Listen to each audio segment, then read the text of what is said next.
In my first internship in my bachelor's, I actually got a no-go in the go no-go meeting. I didn't know what was expected. I didn't know how much pages I needed to hand in. It wasn't nice at the moment, but it wasn't that big of a deal afterwards because my supervisor just explained like, yeah, just do this and do that and just put some more text here, and she really helped me through it. And afterwards I got to go, and yeah, it was a good learning process. So this time I want to have a go.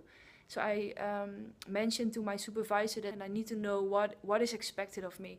So, and when I said this to her, she just really clearly gave me an instruction, and we discussed a little bit also about what should be in those chapters. So first you have the introduction, and you explain from really broad, you go to narrow, only 1.5 page, and you end with your aim.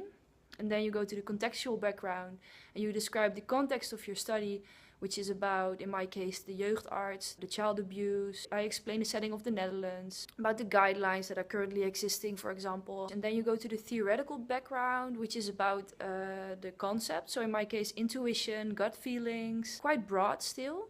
So I can explain the definitions. And then you go to the conceptual framework, which is again about concepts, but it's more specific, like the non-analytical reasoning. The framework always has these bulbs with the arrows in between. It's really important to describe the arrows. So you say, as you can see in the picture, concept A has an effect on concept B because of the arrow.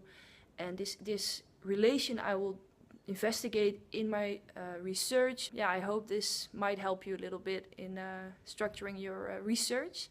And if you have some questions also, you can always ask it below the video, because I'm really a framework nerd. So if you have any questions about frameworks, you can just ask it, and I'm happy to help.